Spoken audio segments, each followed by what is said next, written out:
Let's get it, Cowboy Nation and everyone that's listening. The name is actually Law Nation. Let's get it. Come on. They really say ain't no party like a cowboy party, but what about a late night party with yours truly, Dak Prescott on Elite QB and Micah Parsons? It's just relentless. Let's get it. Oh, we got to talk about Diggs, too. Trevon Diggs. He's in the mix, too. Always Trevon Diggs. You dig? My thing is, I do like the heat. I do like the situation that a lot of people kind of discount Trevon Diggs, what he did in his second year. I get it. I understand it. We all know it, right? We all do know that. Shout out to the notification squad. Appreciate you guys for swadding up. Shout out to all of those guys that's out there waiting for the 2-for-1s, right? Let's get it. Mama said there'll be days just like this. One way or another. Shout out to the Oxnard crew. Thank those who's supporting the nation. The vibes is real. Let's get it. Come on. Let me hear it again.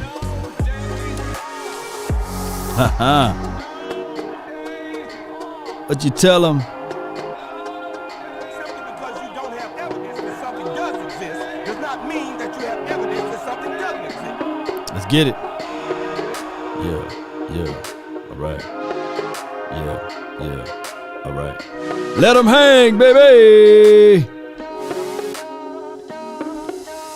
Yeah.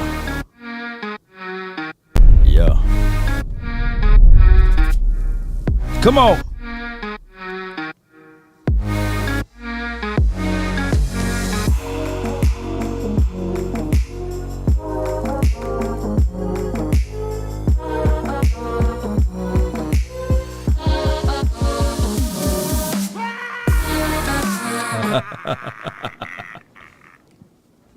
Good. That's where the guts just dropped. Shout out to you, man, David Wood. Appreciate you for the donation to help elevate this thing. And Alex, appreciate you. And shout out to everyone that reached out with Cowboys experience. I really appreciate you guys. Shout out to Lowe's, who is at that Texas Live location. We really appreciate you for capturing the sponsorship money and all of that other stuff that you're throwing our way. I really like you guys for doing such. And I can't wait for the Cowboys to get going, right? And let's go, Cowboy Nation. Really appreciate you. Aaron Pitts, shout out to you. Diesel, Matt, thank you for jumping in, and shout out to you, C. White. And I really appreciate everybody that's jumping in and tuning in and being part of this thing. And shout out to those who delivering the stars. But neither here nor there, Cowboy Nation, we got to talk about Parsons and his relentless mindset, his relentless attitude. I mean, he just about everywhere, right? And when I posted this video earlier, I was saying, man, the quickness, the utilizations of his hands. Remember, you want to attack half body, right? You want to make this short area of the field a very, very complex part for the opposing team. And if you can get those shoulders to turn, you win in half of the battle, right? And think about this. When you look at this, Cowboy Nation and everyone that's watching, it's all about cylinder game. You got to get this guy up out of the cylinder, and you got to chase, rally, hit to the quarterback. Look, Parsons had 67 pressures, over 25 hurries last season on the quarterback. I think that he want more. Keep this in mind. Aaron Donald had 86 pressures from the interior. So I know if he was put in as a full-time pass rusher, I'm quite sure that Parsons can get up to that number, by the way, or more. But the dude is fast. He keeps you guessing. He keeps you wondering. And he was doing all of this, Cowboy Nation. Hear me out. He was doing all of this being raw Parsons. And I can't wait, Cowboy Nation, him heading into his second season with the Cowboys and not letting up, always looking for new ways to impress us, and especially speed is speed. You can go look at it at any other levels, but speed, baby, is speed, Cowboy Nation. And the competition mindset to compete in anything and everything. You know, it's just crazy, you know. Here we go, man. This dude is just remarkable, and I can't wait. Appreciate everybody that's jumping in and being part of this episode on the Late Night Law. You know, it's late, baby. For some time, it's relative, right? It's early somewhere on the West Coast. It's late on the East Coast. It's right now the best time and the proper time for those that's in Central Time. You guys know how this thing goes. Shout out to you, DeMario. But not to hold you guys too long tonight. I know you guys got to get back to your ladies, right? And ladies, I know you guys got to get back to your fellas. So let's get this thing going the best way possible. Let's talk about this good old Dakota Prescott. But let me pull it up so you guys can see what I see as well. Chew. Yeah, it was great. Can y'all hear that? Just being able to get away and do that. We didn't get a chance to do it last year, so obviously with the injury, but having CD, having Schultz, Sean, got the rookie out there for some reps, and Zeke obviously was just, it was great just to have that camaraderie, but then again, go over to Miami, who opened the doors up for us and let us have the facility and put in some great work that some of those guys may not have gotten in the back half of the OTAs and stuff. So, Dak, how much of that is football and how much of it is bonding? 60-40, 60-40. You're going to bond anyway. The purpose is to go out there and to get better in that, but the bonding happens. I mean, you're there 3 days and you're only there with each other. So whether it's the dinners, whether it's the hanging out, and that's what it's about. You know, there's two of the guys that I feel like I got closer with just from this trip, and I don't know if I would have been able to without it. So OTAs is only a limited time, right? Organized team activities. And the quarterback exchange to the wide receivers or tight end, very pivotal at this moment, because most of the guys that's here on this team wasn't on this team last year outside of C.D. Lamb and of course Dalton Schultz. But the guys that we will account for, like the Jalen Tolberts of the worlds and the more and more activity from Simi Fehoko, very pivotal, right? So by them going out there to Miami land and working out at those facilities are very pivotal moments, because we need Dakota Prescott to step up, right? And he's going to give his thoughts on what elite quarterback play is all about. And I can tell you, one of the things that he can tell us right now, or I can tell you right now, is consistency. I ain't talking about being bad. You got to elevate yourself from this level to that level. You got to figure out ways, if it's small things, the tendencies of where they shading on the numbers, right? Where they sitting at far as the 5 yards to 7 yard depths. How do you command the team to make the necessary adjustments when it's cover 4 or quarters defense? I went back last night to put myself through some pain, right? I went back and watched that 49ers game. It was pain, baby. It was pain watching that game over and over again. And I sit there and said to myself, that opening drive, the opening drive for the 49ers, that took the heart and the soul away from the Cowboys. They marched down there and just put it right in our faces. They marched all the way down there. And what's more demoralizing is your third and long plays. Your third and long plays. Oh my goodness, if you go back and watch you got to go back and return to the scene of the crime, right? And go over everything. It's clues. You know, it's contact clues out there, man. Evidence laid out, bodies everywhere, right? My body be punished for hard living. Blind to the fact thugs is convicts in God's prison. Hands on the strap, so praying, so Father, please forgive me. Police be rushing. Look at when they see me. I flooded America's Most Wanted, right? Live on TV. And I went into Tupac. I apologize. But that's what you got to do. You got to go back and dig up the body sometimes, you know. Thug love, baby. Baby. But that's what it was. That's what it's about, right? I went back, look at the scene, return to the scene of the crime. Bodies everywhere. And that's what the 49ers left on the field in their first quarter. Right? And the Cowboys opening drive. Nothing but penalties, man, everywhere. And I was sitting there like, man, come on, Cowboy Nation. Y'all got to tighten up. They didn't get relaxed until the second quarter, midway through. But one thing that he was saying, and this clip is a very short one. Let me pause it right quick. Let me do this right here. Let me see if y'all can hear that. All right. We're going to play this audio, then we can go back and forth with the exchanges with this one. I really appreciate everybody that's jumping in. If you're here live right now, hey, you the real ones. If you're falling asleep right now, wake up. Let's get it. Fun football question for you when it comes to quarterback play in this league.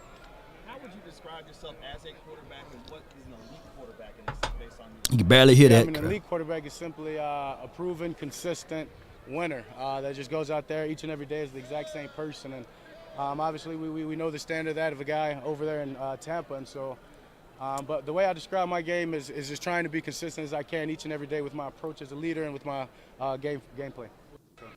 So basically, he broke it down to this right here. Consistency. And he strived to do such. And of course, he mentioned Tom Brady name without mentioning his name, right? And he's the model I'm going to say model citizen, but now he's the model quarterback of being consistent. Regardless of how you look at Tom Brady, you got to look into it like this. Shout out to you, Frankie. Thank you for the 99 stars. And shout out to you, Tony Boswell, for the membership DC for life for 15 months, man. I appreciate you, man. But this is the thing. This is the thing, Cowboy Nation. When we look at it from A to Z, Dak Prescott, wake up, brother. You know, this is going into your 7th year. All of the things that you thought was said about you negative will gain even more if you don't establish that. We can create storylines and things like that for your 2nd year, maybe, just maybe your 4th year. But now when you get over that 5th year and you're heading into the areas of the 6th and 7th years, right, and you living off of that big contract, it goes back to this. Everyone have a reason, but results are what matter, unfortunately, right? So this is where the rubber meets the road. Now, everyone have a navel, right? And they call those are levels of excuses, just like that, right? Everyone have one, right? So here's the thing the Cowboys must do, and Dak Prescott. Figure out a way to change the narrative because you control it all. And I love the fact that when we look at most of these things, let me see if I can find it. I know I have it somewhere here. Yeah, when we look at these things, Dak Prescott working out with the youth. I had it somewhere here. Y'all bear with me. Here we go. Yeah, we look at these type of things. It just Twitter just let me do it away. Yeah, you can see it at the bottom of the screen there. And him working out with the youth. Wonderful. Let me see if I can make it play. There we go.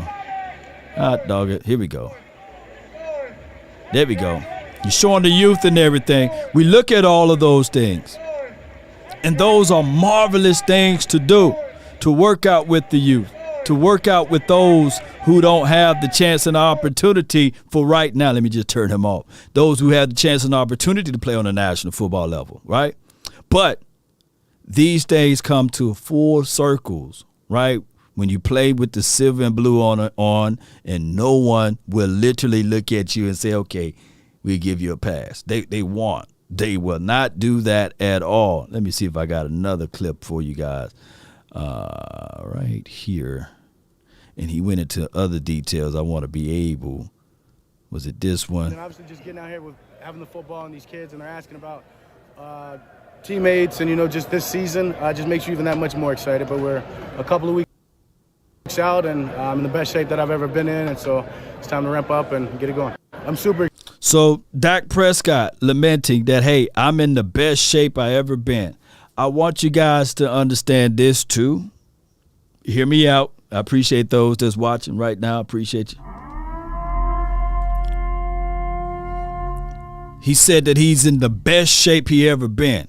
One thing that let me just play this clip all over again because it was choppy the last time. Let's play it again for those. Seen some people just jump in. So I'm super excited. And then come on, play. Just getting out here with having the football and these kids, and they're asking about teammates and, just this season just makes you even that much more excited. But we're a couple of weeks out, and I'm in the best shape that I've ever been in, and so it's time to ramp up and get it going. I'm super excited. And then obviously So being in the best shape he ever been, so I can throw this in for context for those who are out there with the big question marks all over your faces, right?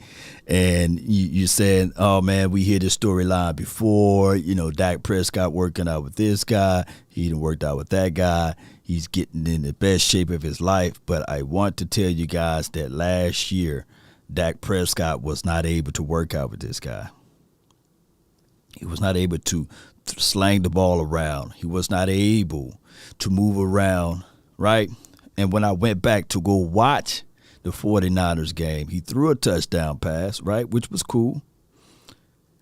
He ran a touchdown in, which they gave him all that game. They gave him the underneath. But when he ran it, he was hesitant. It was another play. It was like third and kind of like 6 or 7. He could have got the first down. But in his mind, I can't go run and get that.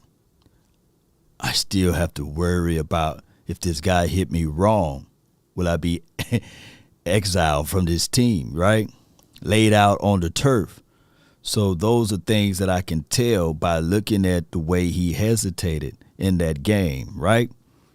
So when we return to everything, this Dallas Cowboys team heading into the 2022 season, people don't care about his story anymore.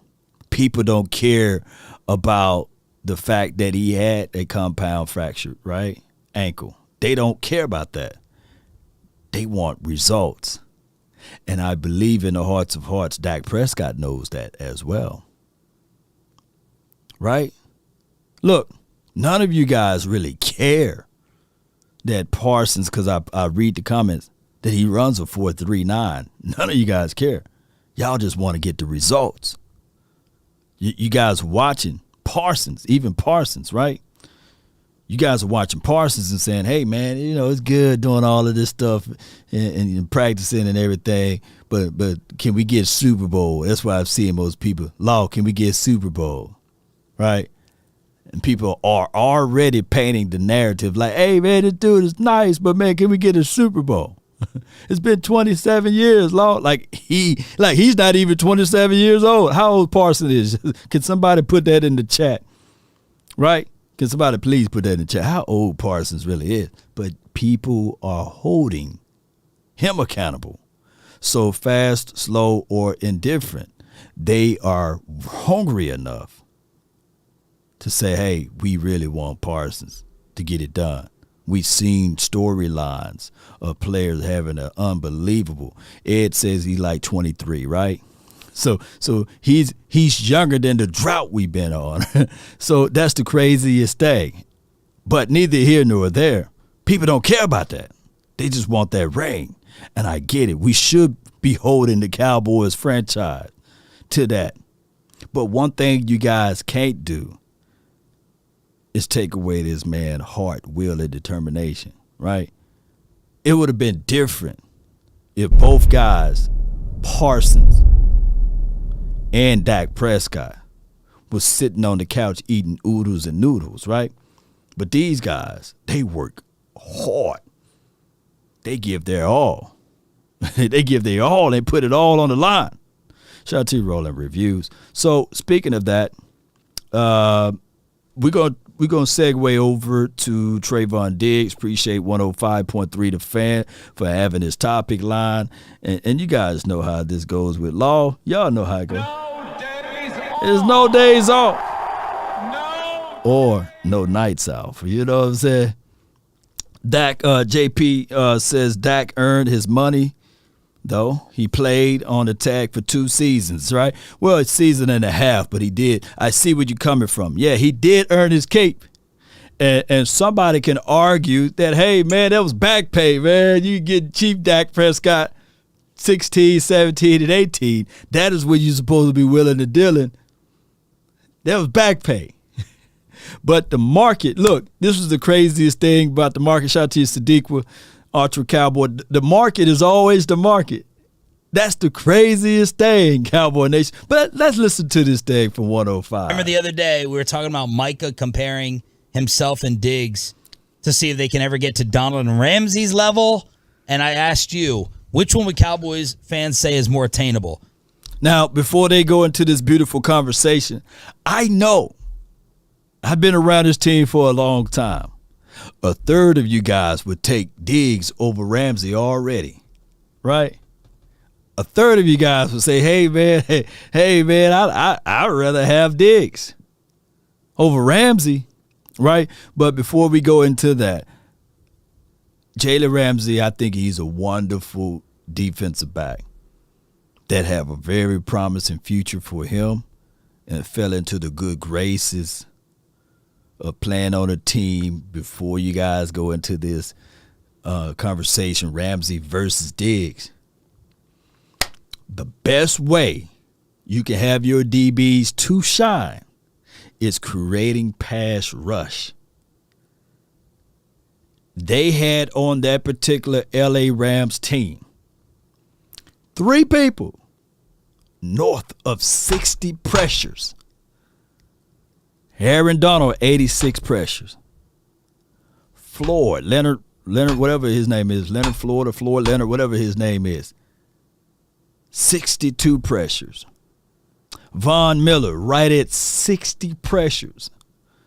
And as a defensive back, if you got your front clogging up the passing lanes and on top of that creating pressure, you can sit on a few routes, you can redirect. You, my friend, can get more aggressive at the LOS with redirect. Darrence, is their name? Darrence Davis, appreciate you. Kelvin Joseph, better show out. Yeah, Here's my thing. Although, man, we had a close one in that 49ers game. If he'd took it to the house, that INT. Because Jimmy Garoppolo, he started to fold up like a wallet. If you go back to the 4th quarter, they scored 0 points. The last time the 49ers scored on us in that game was the interception that Dak Prescott threw on our side, pretty much on our side of the field, gave them a short area. And the very next play, they did that crazy Debo play, and that's how they got 23. But that was pretty much on the earlier parts of the 3rd quarter. The defense locked in. But when I looked at the 1st quarter, the 2nd quarter wasn't Anthony Brown's best game. It was 3rd and Brown again. So they was playing that off-man coverage. I think that they like Anthony Brown better in zone packages or what have you, and he played off on a guy by the name of Jennings. Go back and watch that game, and then 11 ate him up a few times. But if you go back and watch that game, you'd be like, man, sheesh. But let's listen to this, and then whoever's on the phone, hold tight, and we'll bring you on. But let's listen to this, and I will get into that. But KJ, he's a different type of cornerback. He's a more aggressive. He's a little longer than Anthony Brown, and he's a little bit stronger. But that's the story of a different day. We talking about Diggs right now. Diggs catching Ramsey or Micah catching Donald? And you said Cowboy fans would say? I thought Cowboy fans would say Diggs catching Ramsey. Okay. Only because I don't think Cowboy fans have the same level of respect for Ramsey as they do for Donald. I agree. Mike is clearly better than Diggs at what he does, but I think they view Aaron Donald as, rightfully so, one of the 5 greatest defensive players ever. Yes. Big facts. And Big facts. Jalen Ramsey's, he's not. I mean, he might be one of the 5 or 10, might be one of the 10 best corners ever. Yeah. But he's just not Aaron Donald. Okay, so here's Ramsey listed at number 1. Lowest ranking was 7. Someone said, I think he's falling off and a little overrated at this point, AFC executive. Super Bowl to me is an indication of what it's going to look like moving forward. And Atolo yesterday pointed out how he got beat in the Super Bowl by T. Higgins and Jamar Chase. Yeah. Also came close to giving up Tom Brady's final touchdown pass ever against Mike Evans. Number 2, Marshawn Lattimore, Saints. Number 3, Jair Alexander, Packers. Number 4, Xavier Howard, Dolphins. Now, I like Lattimore. Y'all know, man, Lattimore is a dog, but he do give up a lot of yards. But those things don't count, right? Because he don't play with the silver and blue. But Jair Alexander, he is a good cornerback. Xavier Howard, hey, when he was out there on the market, we was like, hey, Cowboys. But I've seen Xavier Howard get ate up. You guys remember the guy that used to play for the Cowboys, where he wore number 19. His last name is Cooper. Oh, my goodness. Shoot, let's go. Well, all these guys were listed so far. Their highest ranking's been either 1 or 2. Okay. J.C. Jackson, Chargers.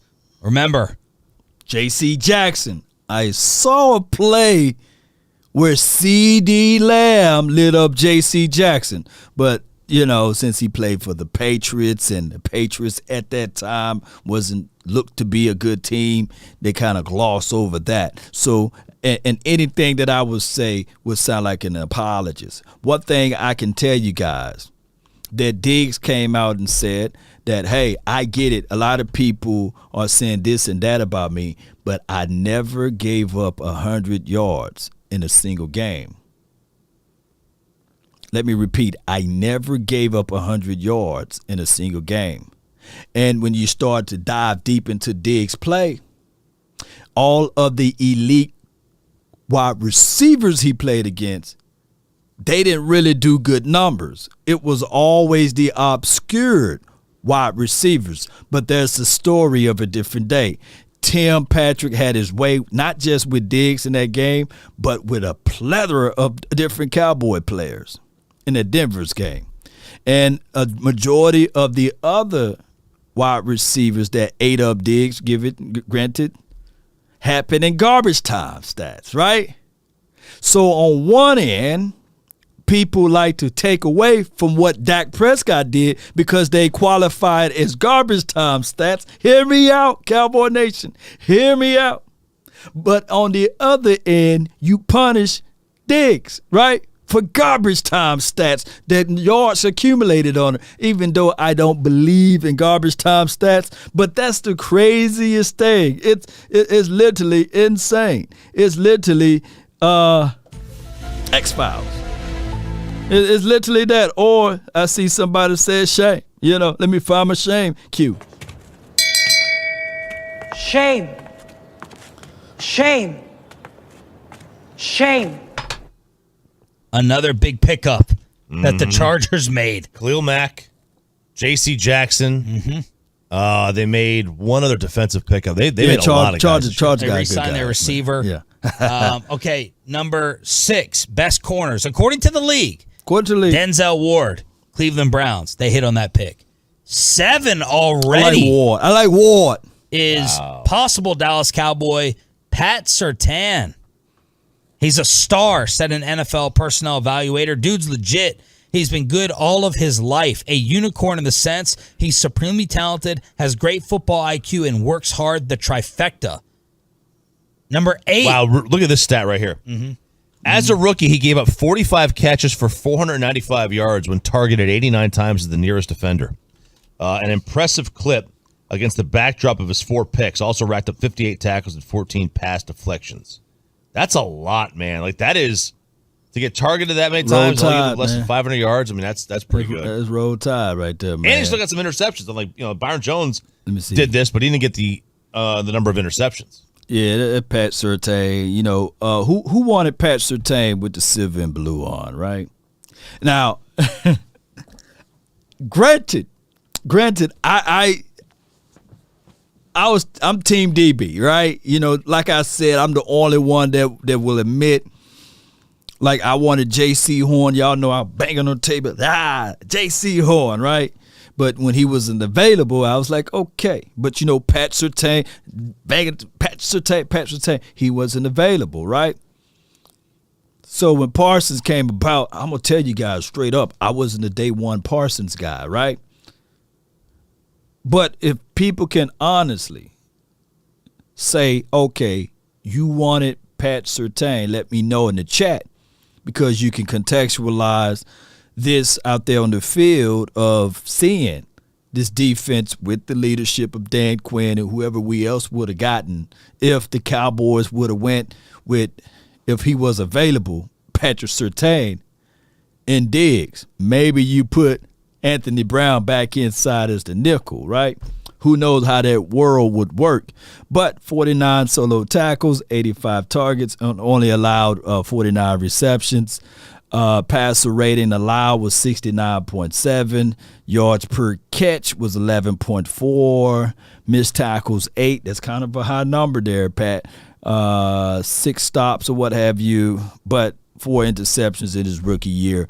A lot of people would take that. Let's see what you guys say. 7-11, yeah.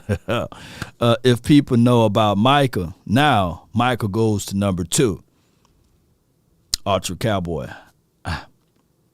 Who was number 1 pick the year Parsons was drafted? I think if people see what Parsons is doing now, he'd be number 1. What a difference a year make. I think that team will look at that and say, shoot, you give me that, a 4-3 linebacker that actually translate, because sometimes it don't translate, right? Trevor Lawrence, knowing the Jags, they probably would have went with Parsons. Traded back into the first to pick up a quarterback or something. Yeah. I don't think, if you redo the draft, I don't think that a team would pass up on Parsons. That is how good of a gem we got, right? That's how great of an ability we got. And I'm not even a day one Parsons guy. I want to know, man, right now, I'm calling you guys out. Let me know if you're a D1 Parsons guy. Put it in the chat. Now, granted, there are still things that Parsons still have to work on. I'm not saying that he's a finished product, but his potential is just gorilla crazy. And Trevor Law, we still got to wait on him, man.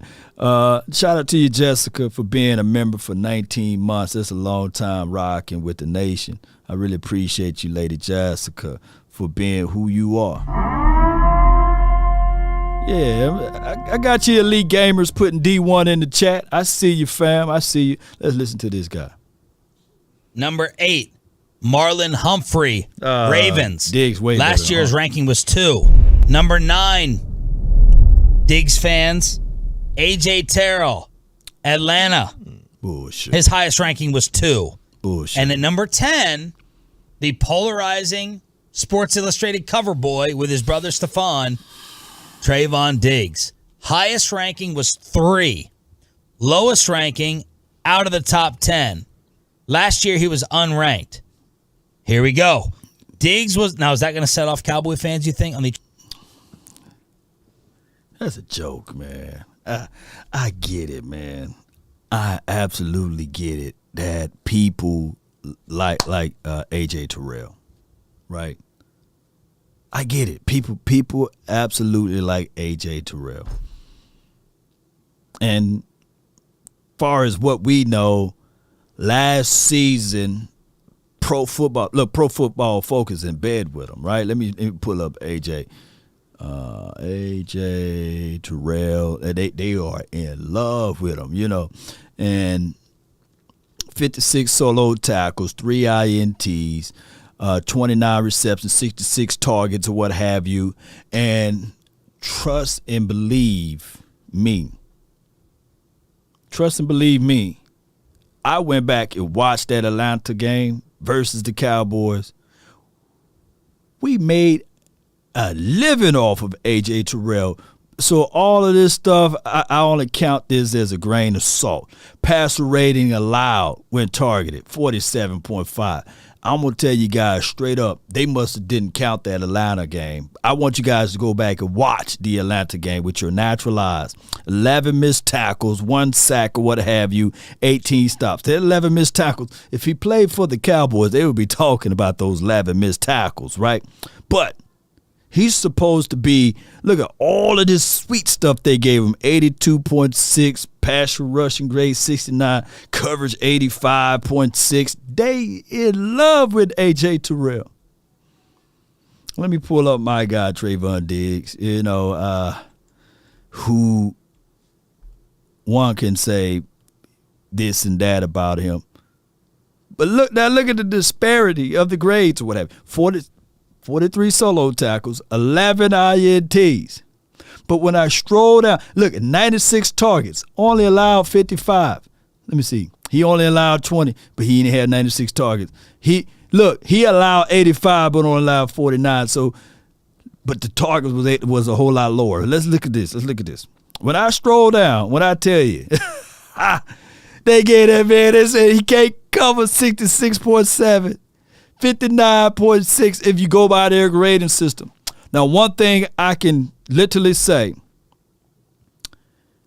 and he had 7 missed tackles, right? 7 missed tackles. I get all of that. Look at my finger.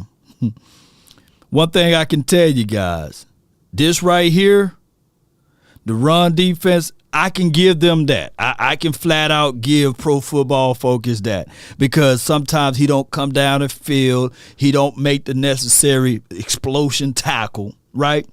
He's not that boom, boom, boom, boom guy. Put your nose deep inside and then rip the ball away. He's not that guy. He's very prime-ish as it relates to tackling. But they discounting this brother so bad. Oh, my gosh, man. Let's go. Chartrack.com text line that Diggs is on here at 10. 1,000%. The Cowboy fans who also think Marcus Peters is a good corner are going to be up in arms about that. Now, look, there are those that are going to have some crow for us to eat. Byron Jones is not mentioned on here as an honorable mention out of like 8 additional guys. Well, he shouldn't be. He didn't have a good year. Okay. And did he stay in Miami or did he leave? He's in Miami. He's still in Miami. Let me see what Byron Jones did. He made a mistake.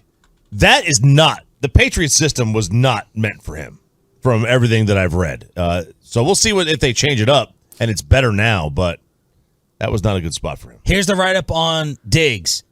Diggs was the toughest evaluation of the group, polarizing even to these 50 people polled. Yeah. And 11 Minus the INTs, 49 solo tackles, 86 targets, and only allowed 54 passing. Overall grade, they said he covered better than Diggs. They said his run defense was better than Diggs, right? His overall grade was better than Diggs, according to Pro Football Focus or what have you. Missed tackles, 0. That's D-A-M-E-N-E. Good. That's good. That's doggone good. 12 stops, that's good. So he didn't miss any tackles. He came down and fielded when it was necessary. What are we talking about here, then?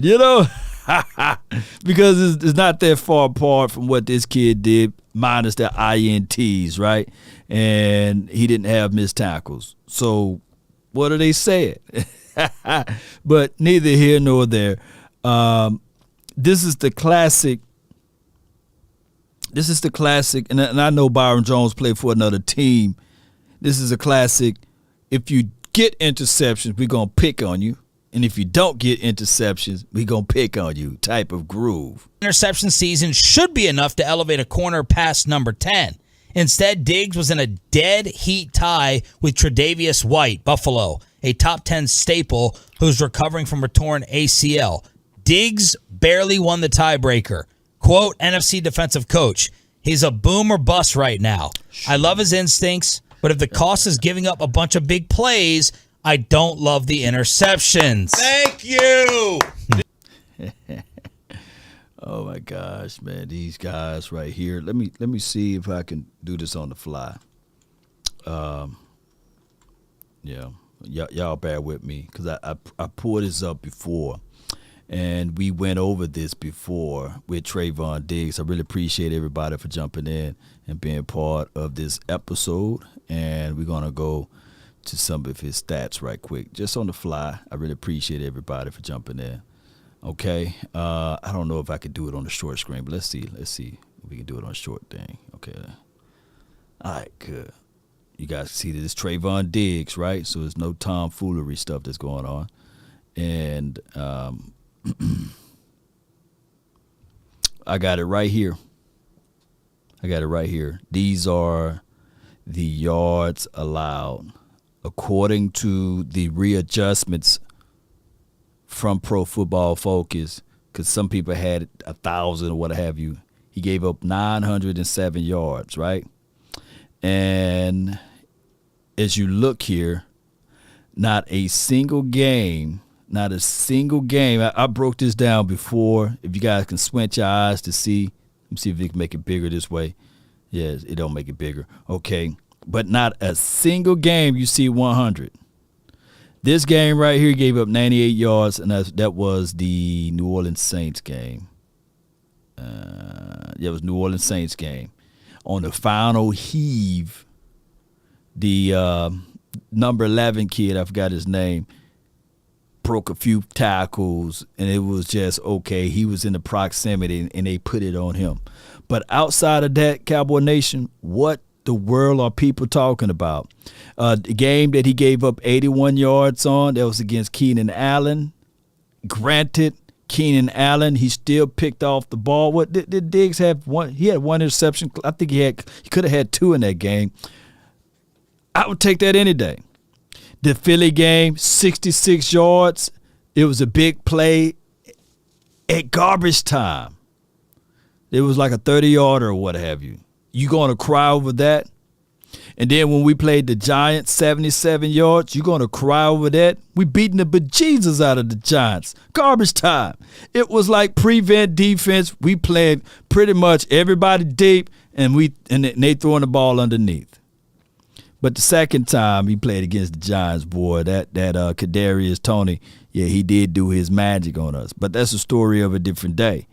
84 yards against the Patriots. Who's mad about that game?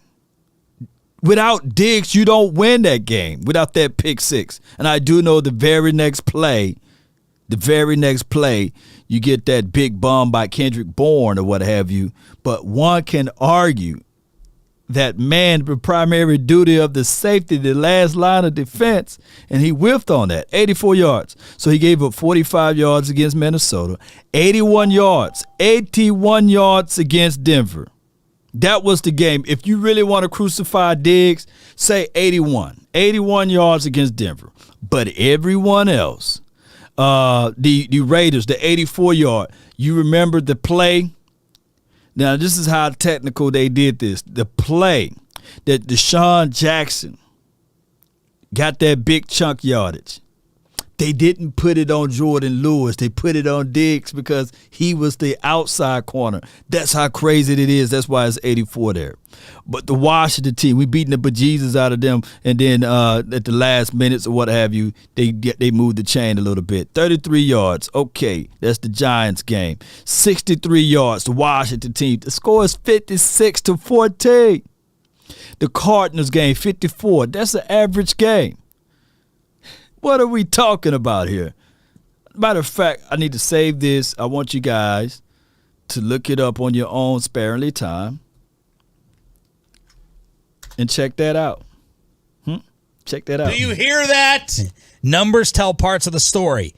Next Gen's nearest defender numbers have Diggs allowing 790 yards on 46 of 86 passing for 4 TDs allowed. That's respectable in some cases, considering the number of times he's targeted, and clearly the Dallas D asked a lot of him from a coverage standpoint. The pressure was on after a rough rookie year, and Diggs delivered. AFC executive, quote, I actually think he'll get better because he can learn from all those chances he took. He's clearly got the ball skills. And then finally, an NFC defensive coach argues Diggs is getting interceptions on plays that more seasoned corners would play more soundly, less risk averse, because they know those chances can hurt the team. So that sounds like this write-up came from listening to 105 through the Fan for the past year. It does. It's got everything. Yeah. Appreciate that, man. And let me share 105.3 the Fans queue right here. And you guys be sure to check them out. And you can see the full interview or the questionnaire there without me pausing and rewinding. Okay, we got 2 people waiting on call right quick. We're going to answer these 2 calls, and then we can sing a lullaby of good nights, okay? But let's listen to these 2 that's been waiting here. Oh, 3. Look, y'all call in there. Yeah. Shift, man, what's good, man? You live. Hey, what's going on, love? Nothing to it, man. Just man. chilling, man. Just chilling. Yeah, man, you got me over here looking at old games from last year and looking at that Panthers game, man, and up until I think the start of the third quarter, Diggs was, he was kind of taking a little bit from DJ Moore. Right. And then, the score was roughly, I think, 14-13. And then, the Cowboys kind of go up 26-14. And then Diggs gets some interceptions on some back-to-back drives. Yeah, it says that he had 2 interceptions in that game. He was targeted 7 times, allowed 2 completions, and he gave up 14 yards in the entire game. That ain't bad. Okay. That ain't bad at all. Yeah. And I guess that's all based off too, and I guess them dissecting what type of coverage the defense was in, and because I'm looking at where DJ Moore was lined and where Diggs was lined up at, and they look like they're directly across, but if I guess if Diggs was playing kind of a zone or something, then I guess he can't really account for Moore when he he's pretty good about going underneath and taking some throws like that. Yeah. That type of receiver in general, that tends to give us a little problems. But no, I think just in that example, you really want to take them 2 interceptions, right? Right. Really, I'm taking that. Shoes. Yeah. You target me 7. You target me 7 times. I got 2 interceptions. Then I only allowed 2 completions, plus only 14 yards. I'm taking that any day. Especially DJ Moore. I think he just got paid $60 million. So I'm taking that against DJ Moore. Yeah, man, you taking 50, 60 yards and you're going down the field and all of a sudden you throw a pick. So I mean, those yards are they're useless, So I mean, it's just a lot of games you can go and account for to see, that Philly game. They drove down the field to get from 7 to 21, but at that point it was 27-7. So everything they did to rack up stats on those drives, because I think last year defensively we were still kind of trying to fill out this defense, and people were talking about the yards and where they ranked as far as that was concerned, but we saw a lot of blowouts, so we were kind of racking up those garbage yards in our in our mind and understanding what our defense was as opposed to what the stats was kind of saying about them. So we're going to continue to do that and look at those 11 interceptions as opposed to those 1,000 yards. So man, good talking to you, Law. Man, I'll catch up with you, bro. No doubt, man. I appreciate you, bro. Good call from you, Schiff. Appreciate you, man. Good call from him. All right, so what we're going to do is we're going to establish the 2-minute thing so that we can get on up out of here. Let's let the 2-minute. Everybody else from here, you got 2 minutes. Spit your mind. Say whatever you want to talk about. Sunshine, Rainbow, Tupac, and Biggie. You can talk about whatever you want to talk about. But let's let the lady jump in. You're live. What's good? Hey, Law. What's going on with you?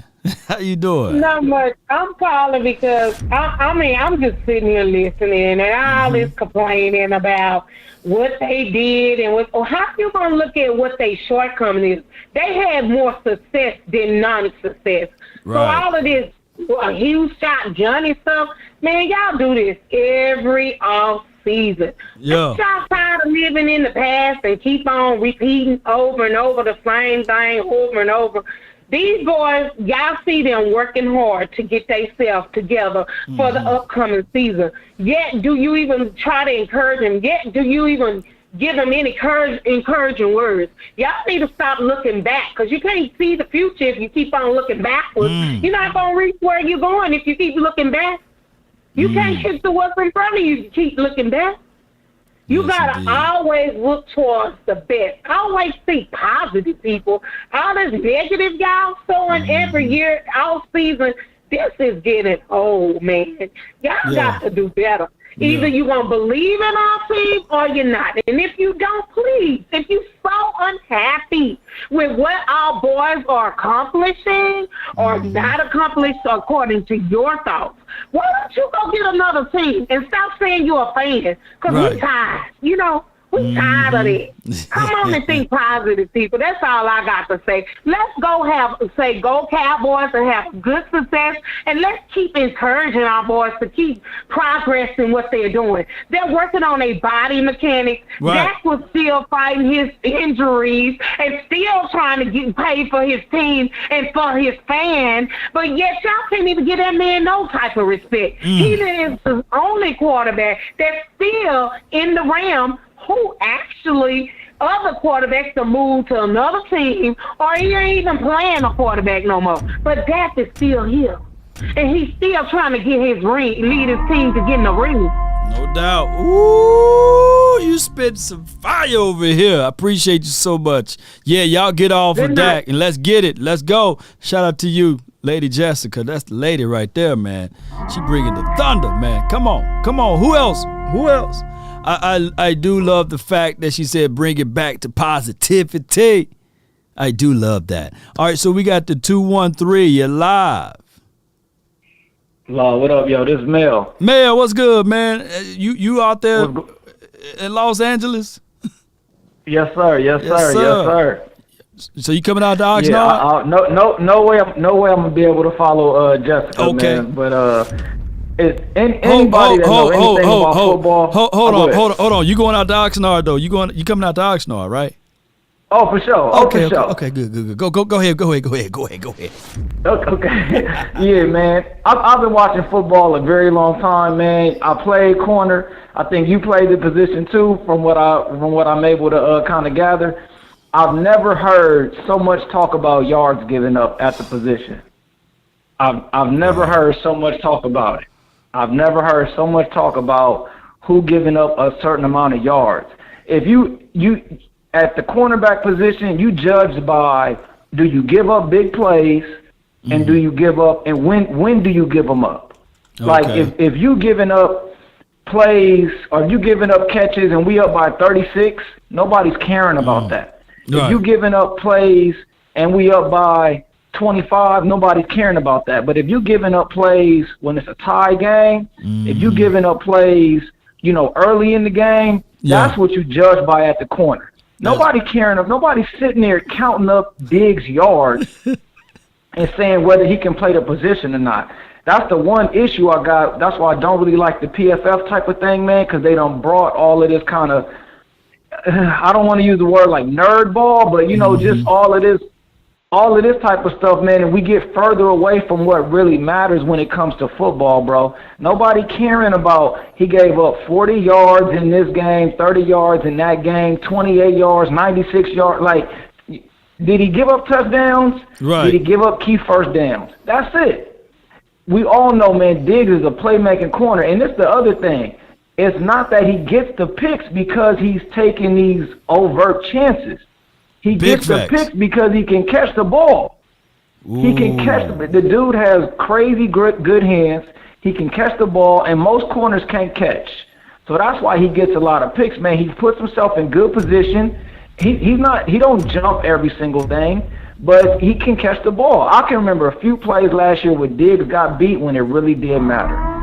Other than that, man, the dude holds it down, man. But I'm gone, bro. Mm-hmm. Next caller, come on in, man. Appreciate you, Fab, for holding it down, man. Oh my gosh, man, my guy Mel, he brought everything in the kitchen sink to the table. So while he was doing that, talking about Diggs or what have you, just to contextualize everything, I think the world of Marshawn Lattimore. I do. I think the world of Marshawn Lattimore. I do. I flat out do. But let me pull this up right quick so that people can understand what I'm saying. And we're gonna zoom this thing up. We're gonna build this up all the way. And I want you guys to understand the hatred about my dog, not Marshawn Lattimore, but my guy Trevon Diggs. As we gonna look at this thing right here. Matter of fact, I want to make it even bigger. You know, and it's because he played for who dat? He played for who dat? He played for the Who Dat Saints. Okay. You're going to bring out my magical pen here. We're going to pull this around. And I want you guys to pay attention to this section right here. And pull it up a little bit. This section right here is yards given up. Granted, he had 3 interceptions last season. Let me make that little thing better for you guys. He had 3 interceptions. Let me make it bigger. 3 interceptions. He allowed 826 yards. Okay? So I believe Diggs' number was 907 minus 826 yards. That's a total, if you do your math, by 80 yards or so. Like 80, somebody subtract that. 907 from 826. Somebody do the math for me. Is that like 81, 82, 81, 80 yards? Let's just put 80 yards, quick math. And nobody's talking about against those same Giants, he gave up 114 yards. Against Tampa, he gave up 117 yards. And he gave up a big 94 against Tennessee. He gave up some big games. And let me see if the award is worth the risk. In those big games, I see goose eggs as it relates to INTs. Now, one can argue Marshawn Lattimore is a dog. Somebody can argue that Marshawn Lattimore is a beast. Can somebody else give me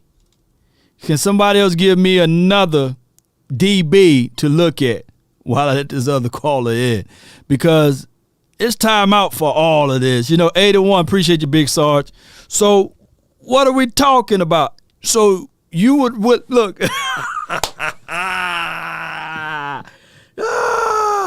Fatality.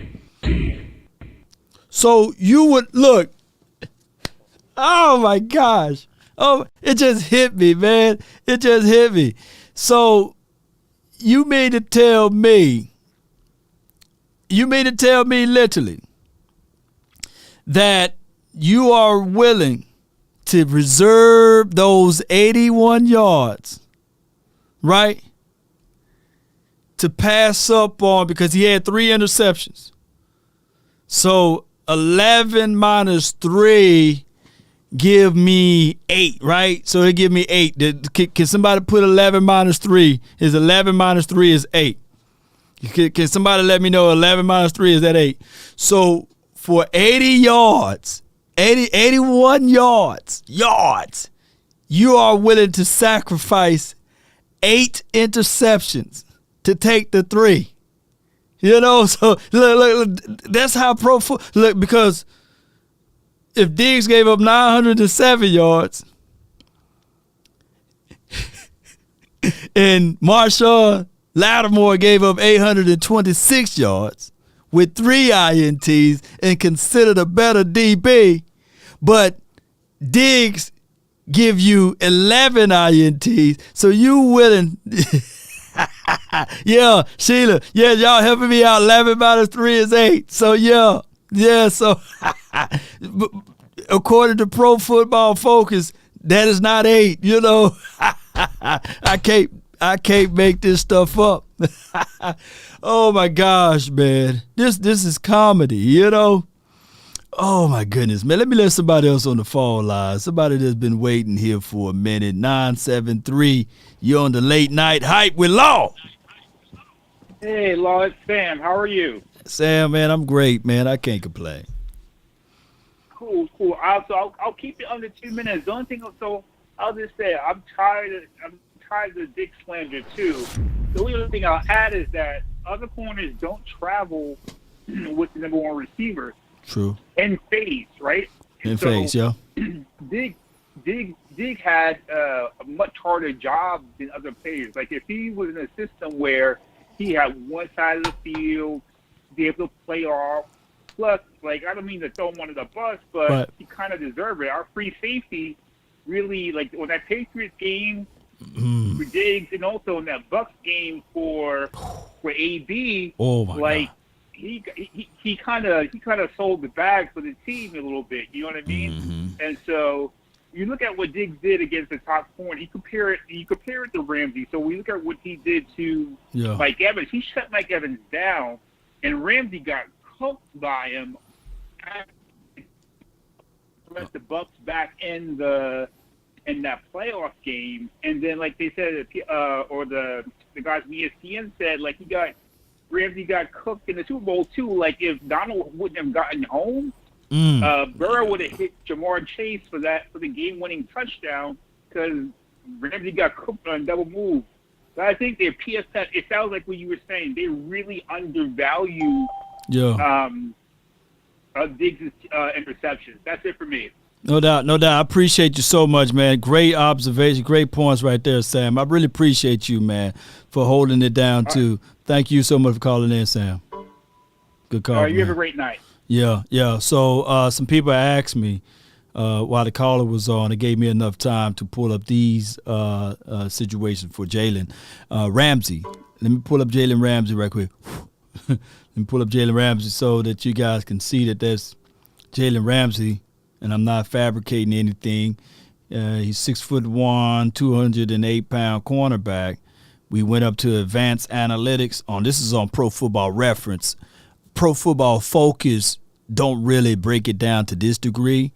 Like when they do, it's not as easy to decipher. But neither here nor there, we're gonna pull it. This is Jalen Ramsey. Jalen Ramsey, who I believe been in the league. How many years vet he been in the league? Since 2016. So that put him as a 7-year vet, right? So this is going to be hard for me to compare a 7-year vet to a second-year DB, right? But we're going to do it anyhow. These are the yards he gave up right here. You guys can see all last year. It's good. He didn't give up 100-yard to anyone. He gave up a big 75 yards to Seattle in week 5. And he must didn't play. He gave up 0 yards on week 10. That's good, man. That's shutdown area right there. And 22 yards. Look at all these low numbers. He gave up 8 yards against Houston. So that's good stuff, man. Look, 624 yards, right? With, I believe he had 4 INTs. Like, that is model. Like, that is what you want. And, of course, playoffs, he gave up 109 yards in that game against, I want to say, Tampa Bay. That was a lot of yards he gave up. And then in the game that we were all talking about, what Sam just mentioned, he gave up 160 yards, baby, and a touchdown. So that's a lot of yards. He gave up 283 yards, right, in the playoff altogether. Right? So that's pretty good stuff, but he shut down San Francisco 0 yards, man. That's remarkable, man. So he will have his highs and lows, and that's good. I think that the furthest this goes back is 2018. Let me do this. Let me go back to when he was a younger DB and see. So this will be his third year. It don't go back to 16 and 17. We're not blessed to have that. So now, Cowboy Nation, we are looking at Jalen Ramsey, third season, okay? And he's the model citizen of this, right? Here's that magical number again. He gave up 856 yards in his third season. And he only had 3 INTs. Let me pull out my marker again, and we'll let the people that call in. He gave up a big yards against Pittsburgh, 158 yards. That's a lot of yards. I believe that's the game he was crying on the sideline. And he gave up 122 yards, and that was against Houston. So that was his third season. So you see how this thing goes. But what we trying to do is technically we trying to leapfrog Trevon Diggs to his 6th and 7th year. Now, granted, heavy is the crown, but I get it, right? People need to sell stuff. But neither here nor there. Let's bring somebody else on the line. Uncle Charles, man, what's good? You live. Man, what's up, Lord? What's going on, Cowboy Nation? What's happening? Not much. Unc, didn't talk to you in a minute, man. How you been doing, man? Man, I've been doing good. I like to tell the Cowboy Nation, now all we need the Dallas Cowboys to do is hold that trophy. Because the Birmingham Stallions are world champs. We got 14 chips down here, and now we got a world champion. Now I'm waiting on the Dallas Cowboys to complete the mission. Let me just say this to the Cowboy Nation. Let me explain something to y'all. You can't get nothing in this life unless you sweat and you bleed. And that's what them young men have to go into training camp and do. They got to lead their families, they got to lead their kids, and they got to put food on the table. Yeah. If you're a football player on the Dallas Cowboy team, should one thing be on your mind? Get the job done. Leave nothing unturned on that table. Right. Because you got some mouths back there to feed at that house. Let me tell you something. What you think? Children don't eat books. They eat food. I keep telling people. Let me tell you something, man. I like to say this to Dak, and I really never been hard on Dak Prescott. Really haven't been really hard on him. Dak looked good, bro. He looked good in his throwing motion, and he just something about him don't change. I guess when you lose so many times, and you get beat up, thrown down to the ground, you see a different aspect of life. Let me explain something to you, man. I want y'all to understand this. You got 12 rats in a room, and all of them fighting for one piece of cheese. And yes, ladies and gentlemen, it was a bloody mess. And when the smoke cleared, all the rats were laying down there dead. But you know what was left? That damn piece of cheese. See, everybody can't get to the cheese. You understand what I'm saying? Everybody can't get to the yams. Everybody can't get to that. And let me tell you, to become a legend in this game, you got to fight. You got to be on your game like a Deion Sanders. You got to be on your like a lot of these Hall of Famers. That's why he's sitting in there. Jimmy Johnson ain't in there for nothing. He worked hard. Yeah. Jimmy Johnson was a perfectionist. And if you didn't do it right, he sent you on your way. Tell me what you got to have. You got to have them? Okay, then I'm going to send you on to the doctor. Don't worry about coming back. You go on and take that blood test right on up in there. You go right up in there. People becoming a legend, they get it confused. You think somebody become a legend because they made a few rap songs? No, man, you become a legend. When you become a legend, when the time you leave off that football field, when you're a little peewee, that's when the legend starts. Not none of these fake jokes out here, like Elvis Presley, he a legend too, but he stole all the little Richard records. My blue suede shoes, you ain't never a hound dog. He don't stole all that. Let me tell you something, man. Talk to me, Unc. I'm gonna say this. I'm gonna say this in closing. I want people to stop doing this, and this is in closing. Just a little bit of life story. I want people to quit saying, "Well, he in heaven now." How the hell do you know? You got a lot of people say. You got a lot of people say, "I can't wait till I get to heaven," but they don't want to die to get there. And I can just imagine some of these celebrities going up there to heaven, like Prince. He don't floated his little ass with some high heels on, and just thought God was gonna let him in. And God saw him coming. He said, "Oh hell no! Wait a minute." He said, "Ain't you Prince?" He said, "Yes, sir, I'm Prince." "What you doing here?" I came to go to heaven." "Well, wait a minute, hold on, wait a minute. Before you do that, I want to ask you one question. He said, "What is that, God?" "If you can answer this question, I'll let you in." He said, "Go ahead. Explain to me how you got by with them pants with the ass out. Explain that right now, and I'll let you in." So you should know you was in trouble when you got them seeing Teddy Pendergrass going down there the other way too. He told you, since you didn't answer that damn question, talk to that man with the pitchfork right there on the side of the fence. There you go, because that's what Teddy is, right there. So be careful about saying people, because you don't know. You don't know. And you release some balloons all in the air. Let me explain to you what that is. That's some damn plastic with air in it. Nobody knows where they go in the afterlife. Nobody knows. Man. Because one thing I know, my grandmama told me one thing, and I'm going to close it out. She told me, God is the only person to let you work for him and fire you and let you still work for him. Wow. He don't work. He will fire you and still let you do what you do where you can inherit something else. And that's all I got to say. And I appreciate you, bro. Uncle Charles, man, I love every bit of it, man. Appreciate you. That's a good call. Yes, sir. Charles, man. That's my guy right there, man. Like, this motherfucker don't miss. No, he's fucking good. That motherfucker don't miss, man. He's good. In the heat of battle, he don't miss. No. In the heat of controversy, he don't miss. He don't miss, man. Look, 12 rats fighting over a block of cheese. Oh, 12 of them dead. Why? Did y'all get the information of what he was saying? They killed each other. The cheese was still there. They got distracted. That's why. Let me hit it again. Like, this motherfucker don't miss. He don't miss. He's good. That motherfucker don't miss, man. He's good. In the heat of battle, he don't miss. No. In the heat of controversy, he don't miss. He don't miss, man. Y'all listen to Uncle Charles, man. He will save money. He will save you money. You won't pay so much on your taxes, man. Come on with it. Thomas, you live from the 615. Hello? Yes, indeed. What's good with you?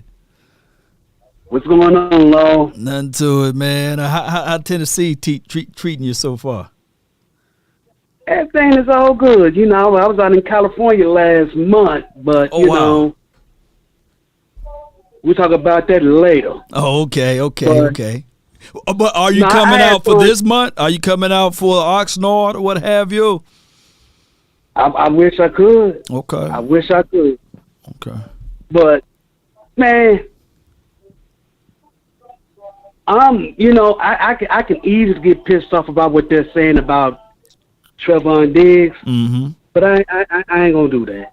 Right. I ain't gonna do that because it's becoming a joke now. Yeah. It's kind of funny because, I've been thinking, I've been saying to myself, I'm saying, dang. A couple of years ago, Gilmore was the first cornerback ever to get NFL MVP. Didn't hear anything. Didn't hear anybody talk about his stats or nothing. None of that. Though he let the league in interceptions. Hell, Jalen Ramsey get torched every game. I don't hear nobody talking about that. Nobody. But Trevon. Trevon. Oh, he gave up the most yards. Man, dude. Hold on. What if we win the Super Bowl this year and he have a good defensive year? They ain't gonna have nothing to say. But I tell you this, they're gonna find something else. I don't care if it's Trevon's son, Micah Parsons' son, or Sam Williams' son. They'll blame their boys for touching Tom Landry's statue. Yeah, you ain't outside lying. the stadium. They'll find something. Mm-hmm. Even if we win the Super Bowl this year, they're gonna find something. I don't care if they park their cars wrong. They're gonna find something. They're gonna find something And it's a shame. to take away.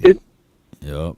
Yeah. And it's hard. I know they looking. They looking for Parsons. They looking for something. But that kid, man, he's all about business, man. I love what Parsons brings to the table. Yeah. And you know, and it's what makes me mad, Law, is it's the hate. Mm-hmm. And they're very passionate about it. It is the hate. Mm-hmm. They will find something. And it's sad. Flat out. Man. They will find something to hate on. And it is what it is right now. Yeah, it is.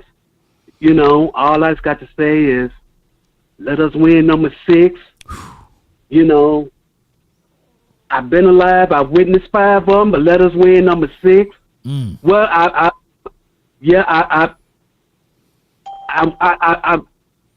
let me catch myself. We've won 5, and I've seen 4. I didn't see the one in 71 because I was still a little baby at the time. Oh wow! But I seen 4. Wow. Man, hey, I want to get the thumb, baby. Well, let's go get it. That's all we got to do. We got to go get it. Let's go get it.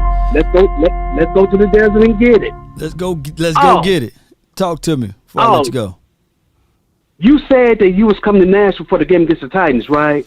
We trying to work on that agreement right now as we speak, and you know we working on some things. But shout out to Cowboys experience, and if I'm there, what's good? Talk to me. Are y'all gonna do a Cowboys experience here? That's what we working on right now. If we can cross the T's and dot those I's and get those agreements, we gonna be there. All right, because if we do a Cowboys experience, I can invite some of my Cowboy fans here to the Cowboys experience. Okay, how many you got? Well, let's put it like this: they're more than my 10 fingers.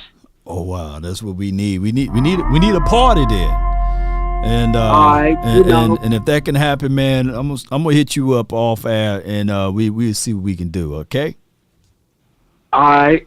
Let's get it. Appreciate you. Thank you so much for calling in. Appreciate. Yeah, it's a good call from him. Yeah, God bless you. Yes, indeed. That's my guy right there, man. He come out to the events and everything. Cowboys experience. You guys be sure. We at every home game. And we rock it. You know, I'm talking about we had Parsons out there. We looking to get one of the wide receivers that wear 88 for the Cowboys. And I can't wait. I don't want to outspeak my wisdom teeth. But we do these events, and trust me, the food is good. The atmosphere is right. The music is there. We give prizes and giveaways, man. It's going to be a fantastic moment. And if you like the Cowboys, that's cool. But it's more for the people that love the Cowboys, right? And even if you from the opposing team that come out, man, they have a good time. The Atlanta Falcons fans had a great time out there with us. Even the Raiders fans had a good time, and they was able to rub it in the day after, what have you. But, you know, that's what we do from the 316. You're live. Live. What's good? What's good with you? Yeah, I heard you said we can talk about anything, right? Yeah, we talk about anything, man. It's your world, man. Okay. Show. Have you checked the movies out yet, baby? Ah, you hit me, dog. I haven't checked it out, man. I only checked the previews, man. We've been viral for the past 4 days.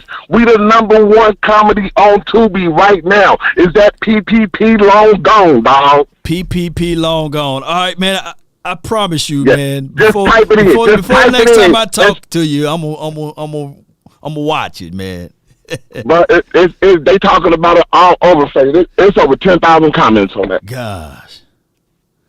Tubi. Yeah. Yep, on Tubi. Yeah, I seen it, man. See the previews right here, man. You've been holding it down, man. You've been holding it down. We just got done with the Blackout ICT Awards tonight. everybody in the best male category actor was in the movie. Including myself. But that young brother right there with the meat hook, she won. She won it. Okay. Look, I just gonna share it for everybody, man. Y'all check it out, man. PP Long Gone trailer. That's the trailer right And here. leave a review. Please leave a review. Read the review. Okay. Yeah, man. Yeah, leave one and hashtag Law Nation when you do.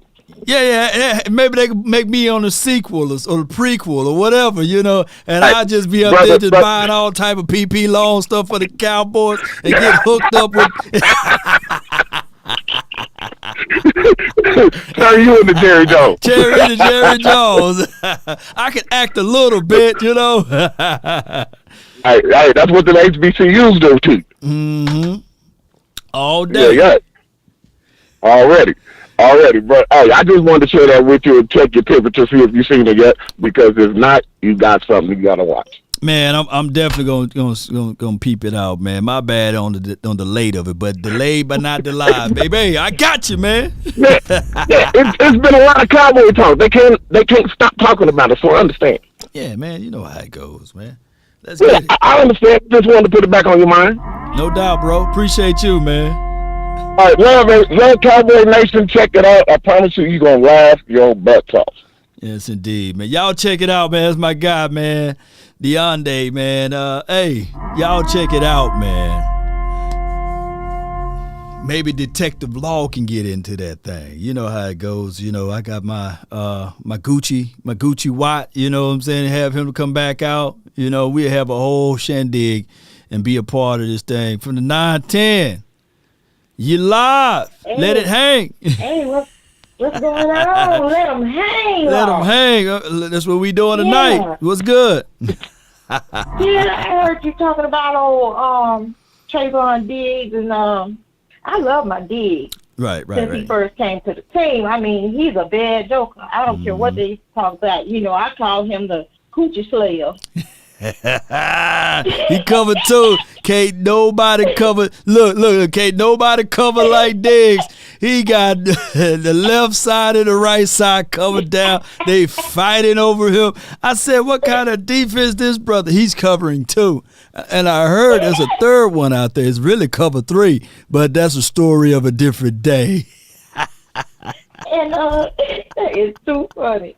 And the reason why I call him a coochie slayer, I'd rather have a repeat offender than a first offender.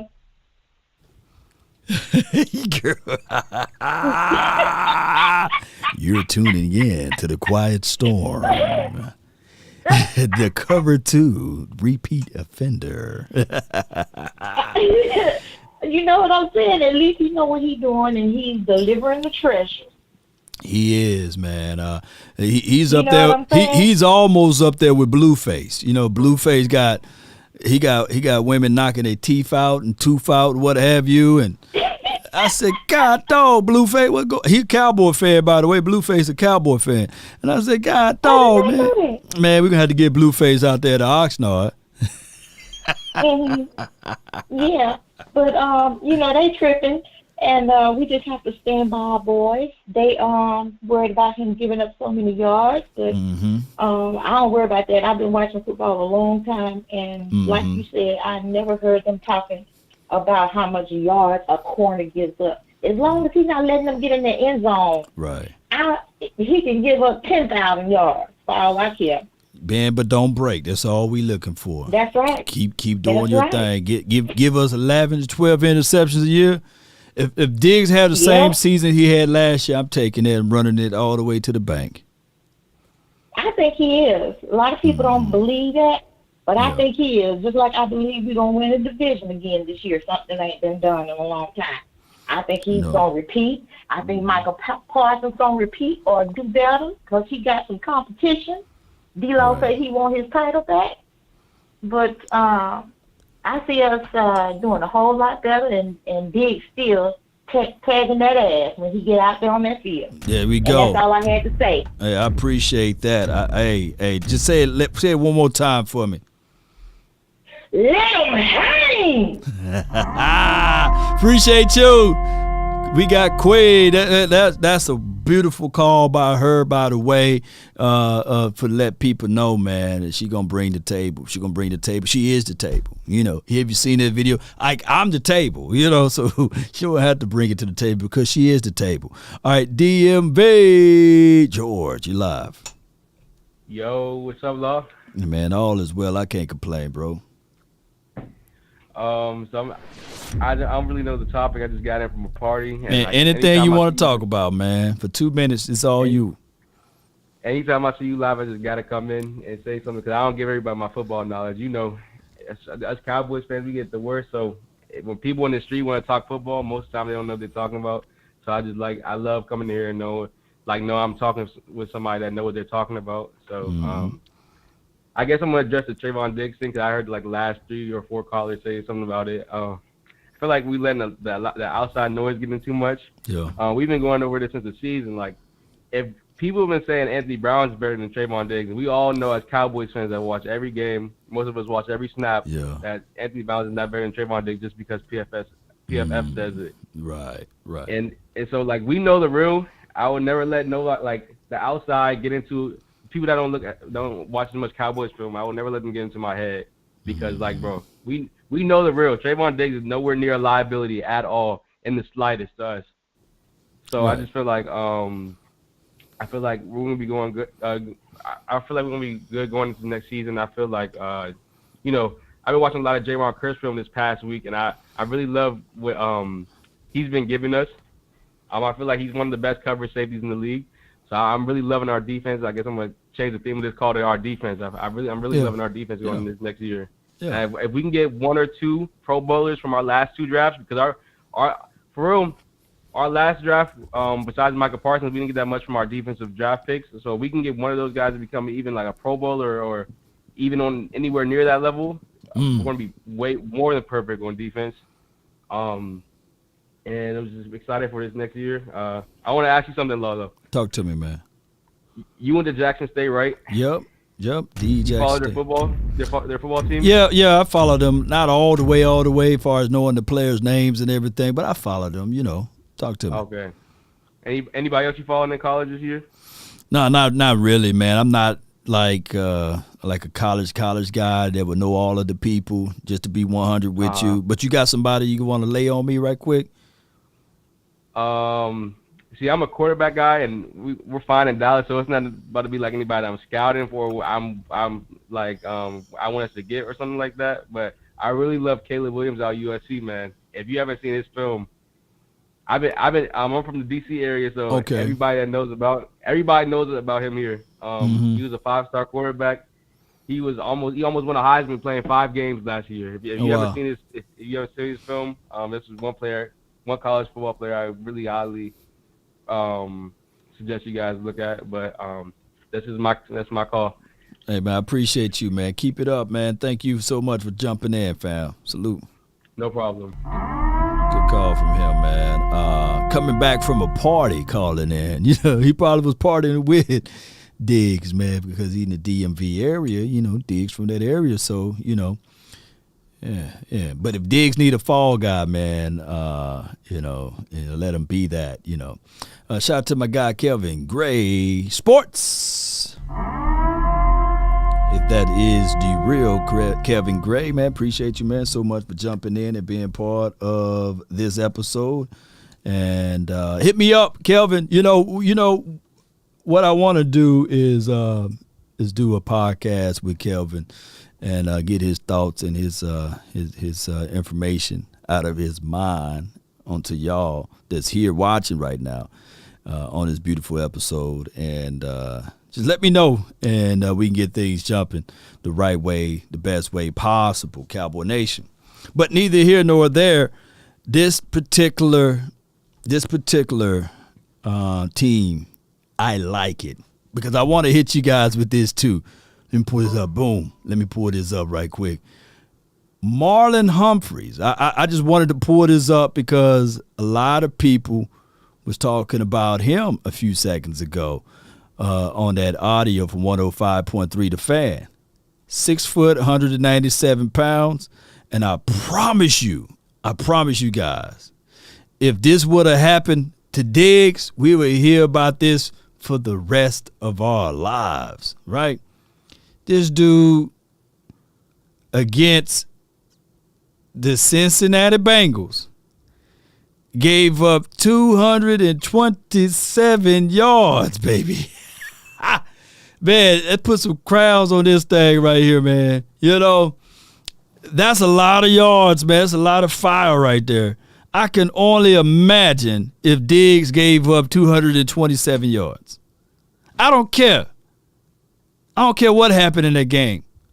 Matter of fact, I'm going to go back and watch this game. 17-41. Joe Burrows lit this guy up week 7. 227 yards, man. Good grief. That's what they will be playing if that happened to Diggs.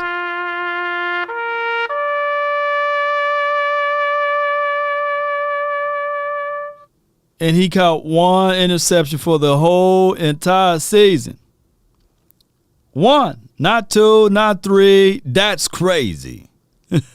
Who else you guys want? Now, that do, in a way, kind of want me to go back and look at that game and see what Joe Burrows really did in that game. Because I do know that this dude, actually, when I look back over to the playoff game, or the Super Bowl game, Joe Burrows was able to put up 160 yards on Jalen Ramsey. So I can't wait to see this, man. But come on, y'all. Who else y'all want me to look up, man? Oh, my goodness, man. I don't watch UFC like that. You know, I ain't finna lie to kick it to you, but, you know, I could probably break it down. Thank you for tuning in to the UFC Fight Champion, whatever you know. But I don't really watch it that way. They targeted his side. I can't wait. I got to go back. I'm gonna go back and watch that game. I really will. We got from the 210 UN. 210 UN. Hey, what's going on, man? Nothing to it. Talk to me. Who we got here? Hey, what's going on? It's Eric. Eric. San Diego. Going on, man? Not much, man. You from San Diego, man. Man, that's Yes, not that sir. far away. So you gonna go to Oxnard, right? Yeah, that's the plan. Yeah. It'll be the second year. Last year was the first year. Went out there, great experience. So yeah, Okay. definitely plan to head out there again. Enjoyed it a lot. Yeah, man. That's gonna be nice, man. If I bump into you, man, let's wrap it up and talk, man. But what you got for this episode? All right, yeah, just so. A new viewer. I've been listening for the last couple months. I love the show for one. Just want to start with that. Appreciate it. But going in with this Trevon Diggs conversation, I happen to fall into it sometimes too. He's being a diehard fan, loving the Cowboys. I think we put a little too much pressure of wanting things to happen now. Right. People got to remember that Diggs is only third year. Going You got to into let third, him. You got to let him continue to grow, because what he's doing, we haven't had a corner do this in I don't know how long. But let's imagine. When we had Byron Jones, he was stopping people, but he wasn't getting the picks. Yeah. So let's say that we still had Byron Jones and Trevon Diggs on the other side. People will be talking about we need to move on from Jones because Diggs is getting all the picks. He's making the better plays. If he was on the other side, we would look at this completely different, in my opinion. Oh, yeah. And then also, I kind of like that you put up the Marlon Humphrey stats, because 12 games, that was the other thing I kind of peeped that you put up. 12 games that he gave us that many yards. Come on now. That's a lot of yards. Yeah, no one's talking bad about Marlon Humphrey. And I like Marlon Humphrey. I like Humphreys, you know. He's a good guy. Yeah. Yeah, man, Lattimore. I really like Lattimore. Denzel Ward, you know. Yep. Yeah. Yep.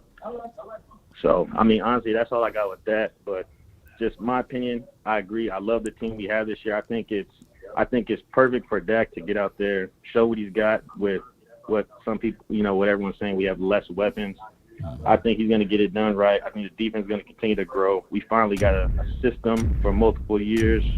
These guys are going to keep gelling and getting better. And I've said it so many times, to take all 11 guys on the defense and know So that's all I got. No doubt, bro. Appreciate you having me join in, man. And yeah, stay blessed, man. And go Cowboys, everybody out there. Go Cowboys. Appreciate you, man. Thank you so much for calling in, fam. It's a good call from you. Good call from him altogether, Cowboy Nation. Let me see if I can get this right here. Yeah, he hung up. Appreciate everybody. I think somebody asked me a question. Who would I rather have, Diggs or Darius Slay? I think that Slay, I like Slay coming out of college. He was pretty good in Detroit land and did a great job over there for the Eagles. I can pull him up, but he had 3 interceptions last season. Let me see if I can pull him up right quick. And I know he don't give up that many yards. He's pretty much a seasoned veteran guy right about now. They call him Big Play Slay. That's Darius Slay right there. 6-foot corner, 190 pounds. And let's see, he had his biggest game he gave up yards was against the L.A. Chargers. I think that's what they was, 86 yards here. And he gave up 96 yards on the Washington team, 40 yards on Dallas. They target Slay 6 times for 5 completions. Against the San Francisco, they target him 2 times for 100. So he allowed 100 completion percentage there. He allowed 83% completion percentage there. Outside of that, he don't give up a lot of yards, 535. Let's see how he did the 2020 season. See what he did on the average. Ooh. We really don't want to count the pandemic year, but 856 yards, and that's a veteran guy at that point. So, and he gave you only 1 interception. That's 2020. I'm not even going to charge this to him, but that's a lot of yards, though, fam. 168 against the Sea Chickens, and Green Bay lit him up, 121 yards, and 853 yards, 851. Let me see what he did in 2019. I see a lot of highs and lows, but just solid 694. Not a high interception guy. Let me see targets. He targeted him 12 times in this game, 92 yards allowed or what have you. 12 targets, 7 completions. That's against the Chargers, I believe, or whatever they are. And we're going to go all the way back to the farther this thing go back is 2018, okay? And I see a pattern here. 3 interceptions, so 121. So my whole argument is this with Diggs is that he never allowed 100 yards in one game. Granted, who's counting? But neither here nor there. I think, like I said before, my assessment of Slay, I really think that Slay is a really good DB. But I like Diggs' upside, and I'll take the interceptions. I'll flat out take the interceptions, and that's just my thoughts of it. Now, Slay over Anthony Brown, give me Slay. Give me Dan Quinn with the mixture of Diggs and Slay on the same. Oh my gosh! Now we talking. Now we working with something. But that's just my thoughts with that, Cowboy Nation. Diggs just have a higher upside. But I feel you, man. But shout out to Slay. They call him Big Play Slay.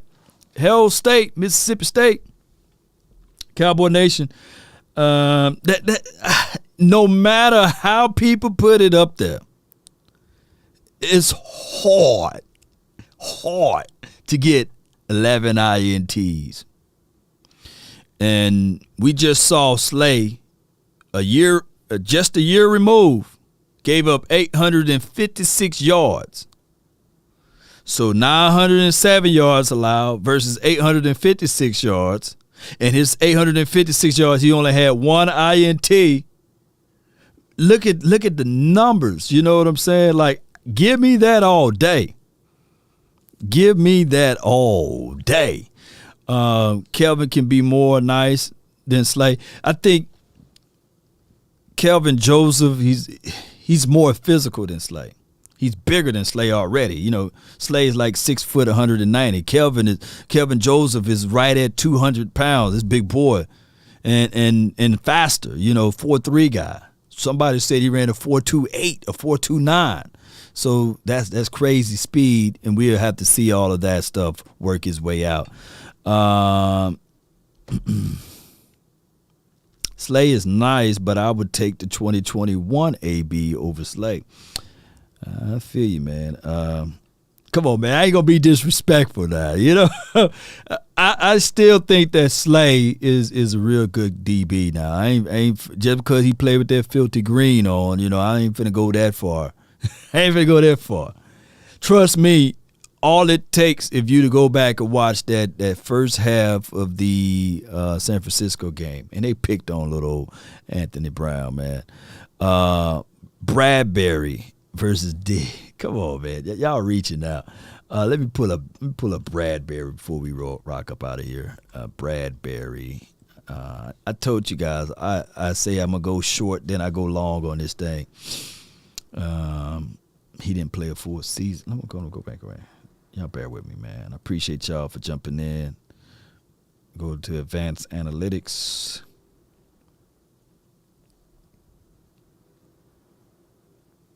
He gave up 848 yards last season. Oh, you guys can't see it. He gave up 800. So you guys can see James Bradbury. I was going to make a joke there, but I'm going to wait till we get out there to Oxnard to say who he looked like. But, all right.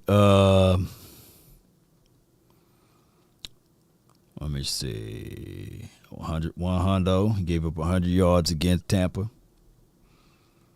That was his only big game, but then he gave up 81. Did y'all kind of say that's one of the highest numbers that my guy Trevon Diggs gave up this past season? And that was against the Dallas Cowboys. Okay, 848 yards. 800. Let me see. Let me circle this. 848 yards, 4 INTs. He got an INT against Chicago. He got an INT against the Carolina Panthers, New Orleans, and Washington. Okay, but outside of that, man, that's James Bradbury for you. 6'1", 212. Just a big cornerback. Okay. All right, Cowboy Nation, I done stole enough of your time. I can't wait for this season to kick off. I appreciate those who donated. I thank those who subscribed in this episode. I hope that you guys got back to your cribs from all of that late night drinking. I pray and hope that you guys will be ready tomorrow when I go live to get things going. Y'all know I try to go live at least once every day, and it's always no days off. Yeah.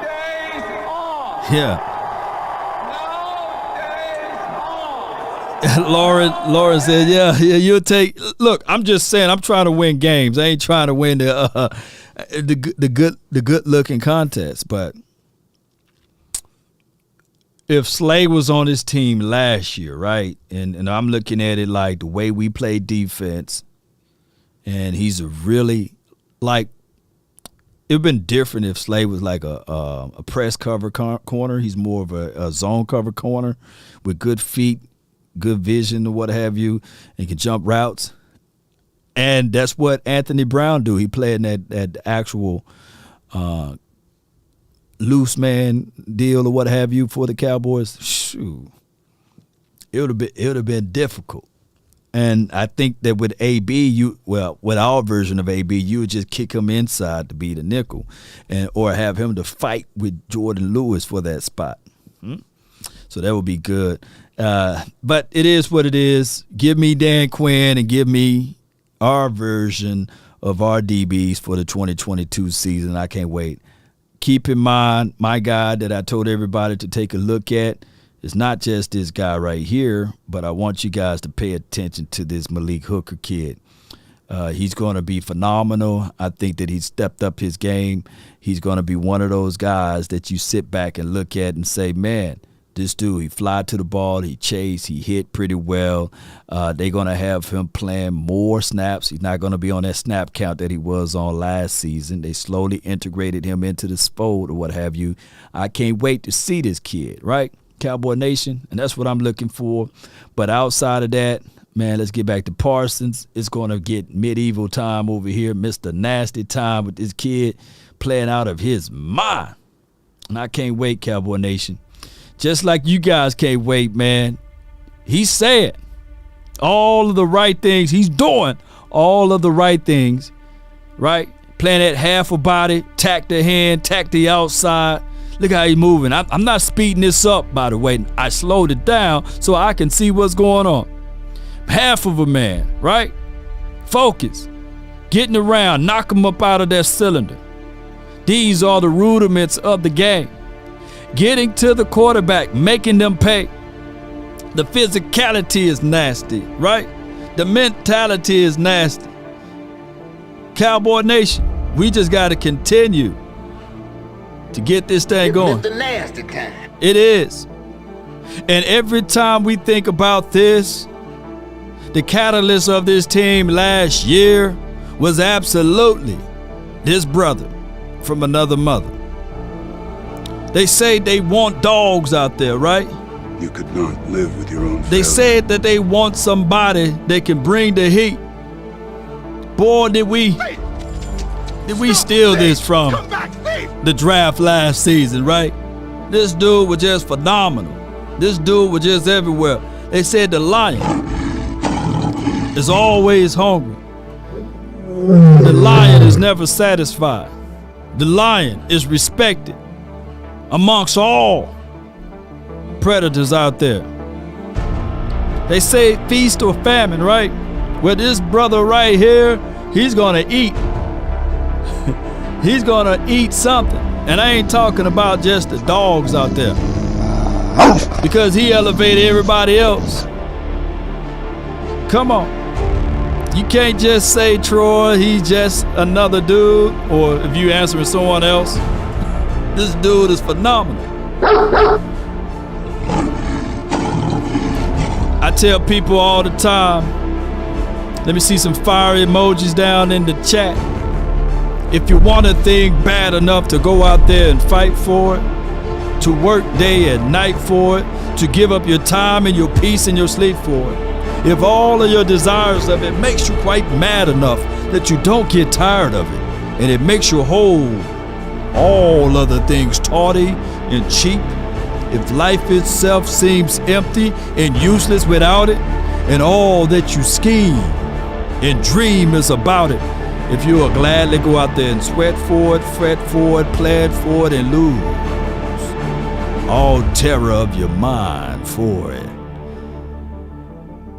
if you will simply go after the thing you want with all of your capacity, strength, and scarcity, with faith, hope, and confidence, and stern pertinacity, if neither cold poverty, famish, or fame, or sickness of body or brain can turn you away from the thing you want, if dogged and grim and besieged and beset, with the help of Almighty, Cowboy Nation, and everyone that's listening, you will get it. You will. Shout out to you, 1981 Yama.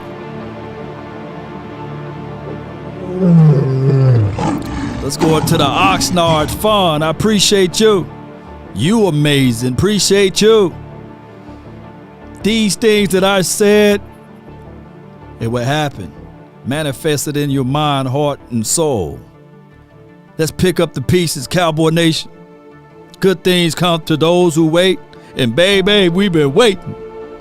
They said diamond is born in the darkness, in the triple heats of pressure. Right? It's rare. It's rare. And we got us a rare one. And his name is Parsons. Let me hit another roar. Appreciate you, Lisa.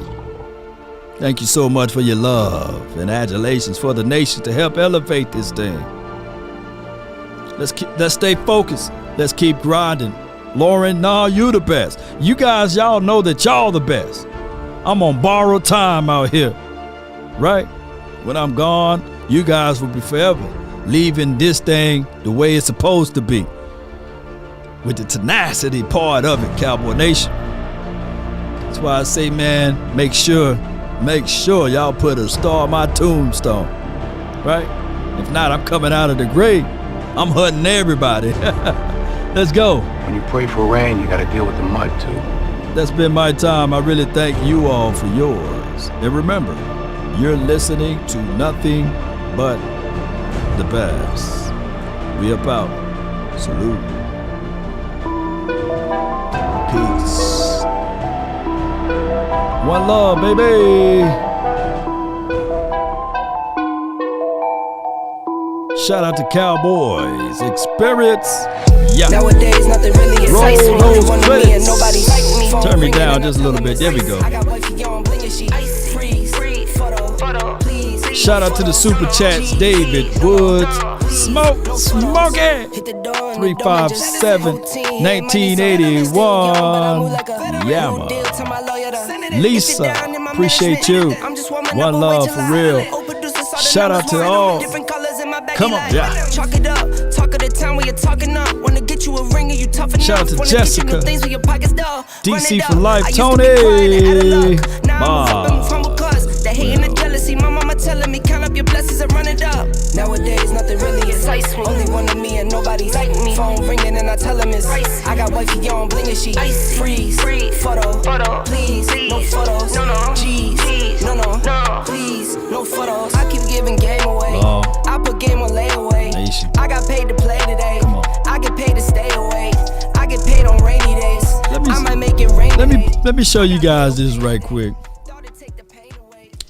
There are a lot of people capping, and I ain't trying to say or call you guys out because I'm not going to show the comments. But in Dallas, Texas, it got to 109 degrees just yesterday. It came 109 degrees today, probably. They had emergency warning of stay indoors, stay hydrated, and people were hitting me up talking about, see, that's why the Cowboys don't win, because they're not putting on their pads and helmets and getting out there in that heat. Come on, man.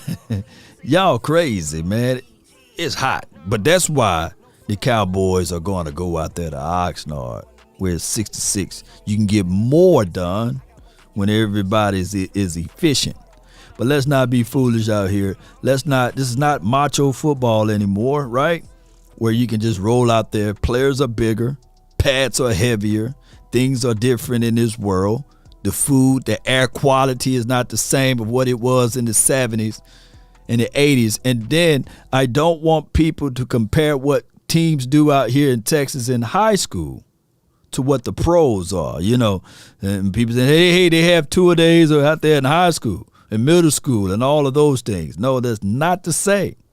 These guys are playing with livelihoods out there, and most of these guys 300-plus pounds, right? So those are not the same equivalent. The equivalency is not the same. I just had to say that, but let's get on up out of here. Because a lot of people capping, though. You know, like, for those who say they out there in that heat, show me pictures with you with 4 pads and somebody coming at you 300 pounds. And then how can this be, right? You thinking that you're macho and you have your quarterback or your wide receiver to have a heat stroke, and now your whole season is down the toilet because you're trying to prove that you're macho. You know, that's not how this thing works, man. You got to have these guys in tip-top shape. And 100 degrees anything would take you clean off of this world. You'll be talking back to the creator, you know, and the creator will be saying, hey, man, why you here so early? Man, you know, they had practice out there. Okay, you pretty much was gone before your time. But stop capping, y'all. Y'all know good and well y'all don't want to be out there in 100 degrees. So let the Cowboys go out there to Oxnard and L.A. to stay focused and regroup, get that thing together, pick up the playbook, and let's get it going. Come on. Look, we don't have a lot to kick it. Come on. There's some people that thought about cutting their grass today. And they said, man, it's 100 degrees. And it stayed 100 degrees all the way to 9 o'clock. I would talk about how CERN. Let me stop my music. I would talk about my conspiracy. You know, where my conspiracy button at? CERN. Have you noticed the earth is hot all around? I wonder if that black matter. I wonder if they found all of that stuff that they said they did. There's a lot of stuff that's going on. It didn't get dark into Texas till 9:15. Shoot. FBI, open up! Okay, I'll stop. Okay. Don't come get me!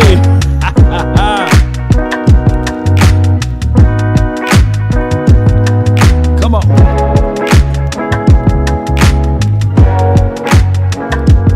That dark matter. You searching for it, you will find it. Huh? Take a drag of my cigarette. Breathe me out, breathe you in. Yeah. Take a bite of my burger, babe. Save the last bite for you. And you. For you. Shout out to you, Coach Marv. Hit you all alone. You know it's dangerous to go alone. Don't let the street lights hit you. Could I be your player too? If you have not liked nor shared, I'll follow. Shame. Wherever you go. Shame. that's enough of my conspiracy theory. I heard a knock at my door for real right now. When you pray for rain, you gotta deal with the mud too. 7 years of a perfect love. 7 more and now. I'm going to give you guys my analysis of Thor. I'm going to give you guys 1 week, and I'm going to spill all the tea on Thor. I like Thor, by the way. Look at it as a comedy. Thor was good. Don't let the street lights hit you all alone. Come on. You know it's dangerous to go alone. Don't let the street lights hit you. Can I be your player too? I'll follow. Wherever you go, whatever you do.